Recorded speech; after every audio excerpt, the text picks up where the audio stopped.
کتاب پڑھتے ہیں. بسم اللہ الرحمن الرحیم قل اعوذ برب الفلق. یہ با کو پور پڑھنا ہے, ٹھیک ہے, ٹھیک ہے نا, برب الفلق. با کو جب با کو ادا کریں تو آپ یہ ہونٹ آپ کے ملنے چاہیے. یہ مخرج اس کا با کا ہونٹوں سے ہے. برب الفلق من شر ما خلق ومن شر غاسق اذا وقب ومن شر. یہ رات کو منہ میں ڈالنا ہے, ملا کر پڑھنا ہے, کیونکہ منہ پر آپ دیکھ رہے ہیں شد ہے, اور شد والا حرف 2 بار پڑھا جاتا ہے. یہ کھلیا ہے, قاعدہ ہے, ٹھیک ہے. وَمِن شَرِّ النَّفَّاثَاتِ فِي الْعُقَدِ وَمِن شَرِّ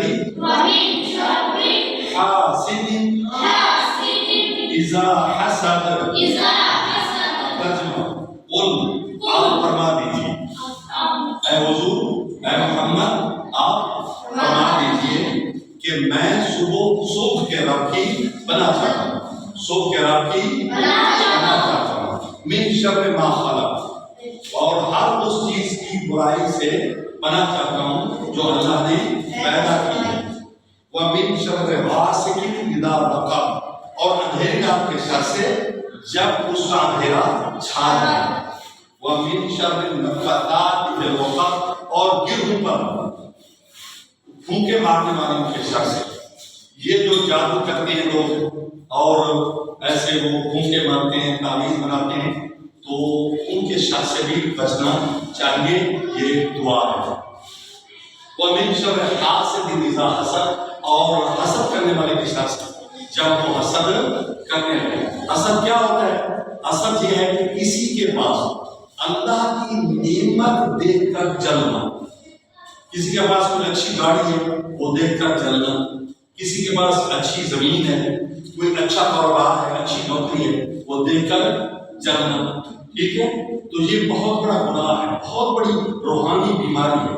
اور حاسد کا جو جسم ہے وہ خود اس کی کمر بن جاتا ہے, اندر ہی اندر وہ جلتا ہے, اپنے آپ کو کھاتا رہتا ہے. اور اس کا سب سے بڑا جو مطلب گناہ ہے اور سب سے بڑا نقصان ہے وہ یہ ہے کہ حضور نے فرمایا ان الحسد یاکل الحسنات کما تاکل نار الحطب, کہ حسد نیکیوں کو ایسے کھا جاتا ہے جس طرح خشک لکڑی آگ کو کھا جاتی ہے. آگ خشک لکڑی کو کھا جاتی ہے.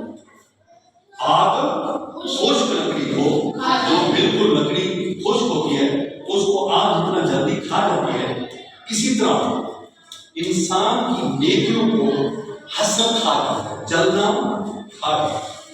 اس طرح آپ کو یہ لیسن ہے کہ آپ نے کسی سے جلنا سڑنا نہیں ہے, بلکہ یہ دعا مانگنی ہے کہ پروردگار جس طرح تم نے اس بندے کو یہ نعمتیں عطا کی ہیں مجھے بھی عطا کر.